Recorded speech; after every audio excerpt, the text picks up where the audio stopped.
What's up, guys? This is Alex, Rideshare 411. Guys, thanks for coming back to the channel, guys. It's Friday.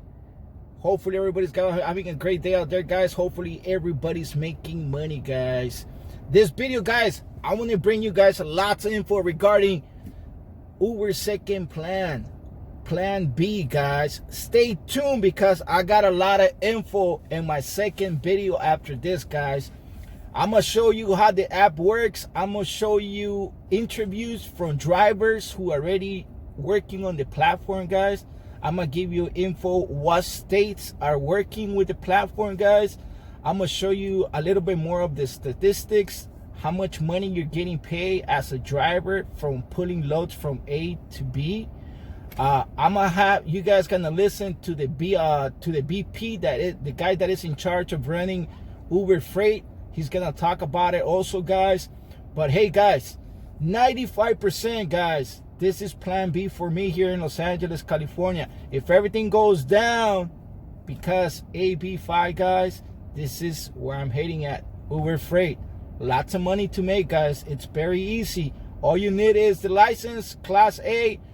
You know how much it is just to go pass the test? $35 at DMV. That's if you're familiar with driving trucks. And if you're not familiar with driving trucks, guys, all it takes is going to a truck driving school. $400, $500 just to get involved into it. That's a big investment for you and your family, guys. You guys need to stay tuned. Chew it. Listen to it. Share all this info with everybody, guys. I haven't seen this info in another channel. Please do drop your comments. Tell me what you guys think about the info. Tell me where you at. Tell me, have you guys heard about all this stuff from Uber Freight? It took me a little bit, guys, but this is all the info. This is good info for you guys, so you guys can be ready. This should be plan B for everybody here in Los Angeles, California, guys. It's very easy, guys. Just pulling loads from A to B. The smallest load that you guys can pull, it's $400, guys. The smallest load, okay? Now imagine a large load that it will probably take you from one state to another state. On this video, I'm gonna show you also the prices that Uber's paying. You guys gonna see how the app works. You guys gonna see the interviews from the drivers, what they think about the app. You guys gonna see all this info. Stay tuned, guys. Please, if you haven't subscribed to the channel, guys, do so. Subscribe to the channel. I'm bringing a lot of info for you guys. Once again, this is Uber's plan B. They're investing a lot of money in Uber Freight because they're getting ready for whatever's coming with AB5, guys. And this should be plan B for everybody. In California, in Los Angeles, the platform is working in 48 states already. So it should be plan B for everybody, guys. It's a very easy to just pull loads from trucks. Guys, stay tuned. Lots of info for you guys. Once again, guys, take care of yourselves. If you haven't subscribed to the channel, please do so. Stay tuned for the next video. My name is Tiffany Mendez, and I drive trucks for a living. I got into trucking in the military. It was just one of those things way back in 1990. Gosh, I don't want to say the year. But I was a CB. It was one of those adopt and overcome type things. I got thrown in a seat and I never got out. In 2018, about 3.5 million people were employed as truck drivers in the U.S. But with the explosion of e-commerce, the demand for drivers has been outpacing supply. For instance, in 2018, the U.S. trucking industry was short over 60,000 drivers. If the trend holds, experts predict this number could be up to 160,000 by 2028. One of the biggest misconceptions that people have about truck driving is that they believe that it's easy. They think that we put the key in the ignition and we go. But a lot boils down to the whole plan of the trip. And when I start my day, I only have 14 hours to complete up to 11 hours of driving. So I have to put in restroom, showers, washing, eating, all of that. In prior life as a driver, when I'm waiting on a dispatcher to dispatch me, I'm waiting 2-4 hours for them to tell me, hey, we don't have a load for you until tomorrow. As to where I could have washed clothes, I could have went out and did something, with my life per se. And now I have control over that. Mendes says she now has more control over her schedule thanks to Uber Freight. It's an online platform that matches truckers with shippers looking to move cargo from one place to another. This is a huge industry that is the backbone of the economy, but it's also highly, highly inefficient. It is mostly still running on fax, phone, and paper, with a lot of disconnects of how to actually match shippers that are looking for truck drivers to hold their freight with truck drivers that are looking for opportunities to carry those shipments on their trucks.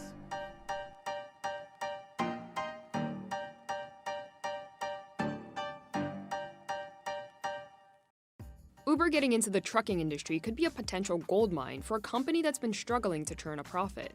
If you look at the size of the opportunity, this is up to 15% of the global economy. So lots of potential, and we're still in the very early days for us. The trucking industry drew in revenues of $796 billion in 2018, with trucks moving 71% of the nation's freight. Compare that to the global ride-hailing market, which in 2017 was valued at just $36 billion. Surging cargo volumes in 2018 gave trucking companies a lot more power in terms of price. That in turn drove up costs for the shippers and manufacturers and retailers, leading to their margins being squeezed, and that can eventually weigh on growth for them. Uber saw an opportunity to come into the marketplace, digitize it, and make it more efficient by applying the same sort of business model that it has applied to ride sharing. Uber launched Uber Freight in 2017, and the program has since expanded to 48 states, as well as the Netherlands and Germany. Uber says thousands of shippers and almost 500,000 truck drivers use the platform. Typically, shipping companies use freight brokers as a middleman to match them with available truckers, taking a commission in the process. Uber Freight removes the need for a middleman by allowing truckers to choose from a list of available jobs and the routes that they need to take to complete them. Drivers also get information on what they are hauling, as well as how much they'll be paid. Once they make their delivery, the truckers can find their next job right from the app. Earlier this year, Uber Freight also launched a desktop portal for larger fleet operators. One of the benefits of having a platform like this is giving people the flexibility to drive when they want and having a lot of certainty about, when they're driving, where they're driving, what routes they feel most comfortable doing, gives them flexibility in how they get there and when they work. And like Uber's conventional app, Uber Freight allows drivers to rate facilities out of 5 stars. Truckers can actually rate the facilities of the shippers that they go to, of the manufacturers that they go to. So things like whether they have a bathroom, whether they have a place to park your truck at night and get some rest, how long you have to wait. These are things that are really important to truckers and may determine whether or not they want to take your cargo shipment. To improve efficiency, Uber Freight also partnered with an affiliate company called Powerloop that allows carriers to share trailers. So far, Powerloop is only available in Texas. The biggest issue for the small guys in this industry is the fact that they only have one trailer connected to their truck, which means they have to wait every time they enter a facility to be loaded and unloaded 4, 5, 6, 7 hours at a time. What we allow them to do is actually tap into a trailer pool that we manage for them, so when they enter a facility, they can drop their trailer, hook a trailer that is already loaded, and get on the way, not having to wait in facility, and constantly keep them utilizing their truck and being paid more for their driving time versus not being paid waiting in those facilities. Powerloop is a truck driver's dream because if I can just pick up a loaded trailer and drop off a loaded trailer and keep moving, then my wheels are turning and I'm continuing to earn. So that again changes the industry totally. And the industry does need to change because the driver shortage is only compounded by the fact that many of today's truck drivers will be aging out of the workforce. The Bureau of Labor Statistics estimates that the average age of a commercial truck driver in the U.S. is 55 years old. One way Uber says it's attracting drivers is by giving them incentives that reduce their cost of operation. We actually have a loyalty offering, Uber Freight Plus, which is giving them discounts on fuel, on maintenance, on used trucks, on health insurance, on their phone bills, to really level the playing field and allow those truck drivers to operate with the scale of a big fleet accessing all of those discounts. But does Uber Freight make financial sense? Uber's latest earnings report showed that the company's Other Bets category, made up of Uber Freight and Uber's mobility services like bike sharing, brought in $340 million in revenue through the first half of 2019. That's more than 3 times the revenue from the same time period last year. But during this time, Other Bets losses have also been increasing, jumping from $48 million to $193 million. Overall, Uber reported losses of over $6 billion. Uber is applying the Uber strategy, growth at all costs, to the freight industry. It is undercutting the competition in terms of prices to gain more market share. So what you get is a very fast-growing revenue stream, but a lot of losses.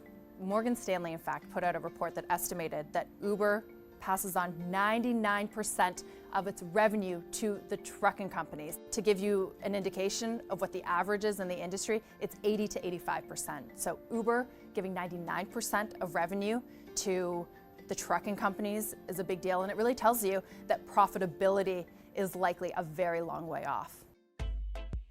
And Uber Freight is not alone in its quest to digitize the trucking industry. Trucking and freight technology companies raised a record $3.6 billion in venture capital funds last year. One company that nabbed some of this funding is Keep Trucking. The San Francisco-based firm uses hardware and software to help drivers and fleet operators manage their vehicles and cargo. Keep Trucking says it works with over 250,000 trucks and 55,000 trucking companies. But the company says it's not exactly the same as Uber Freight. Our hardware and software is used by trucking companies to actually manage their drivers, to improve safety, to improve efficiency. And through that connectivity we've built with such a significant base of capacity, we are now building an open freight marketplace where any party that has loads and that needs access to capacity can participate. And so while they're building a private freight brokerage, we're building an open freight marketplace. Other players in the market include companies like Transfix and Convoy. Even Amazon launched an online beta freight service of its own in 2018. The service is currently only available for shipments in 5 states: Connecticut, Maryland, New Jersey, New York, and Pennsylvania. Like Uber Freight, Amazon created an app it calls Relay to give truck drivers additional freight information, including route tracking and expedited check-in procedures at warehouses. But the competition doesn't seem to rattle Uber. In fact, the company announced it's investing $200 million per year in its new Uber Freight headquarters in Chicago. We're really the only one that has the Uber scale, the Uber know-how in terms of transportation technologies, the capital and the stamina to actually invest in this market for the long run. So will Uber Freight be the answer to Uber's quest for profitability?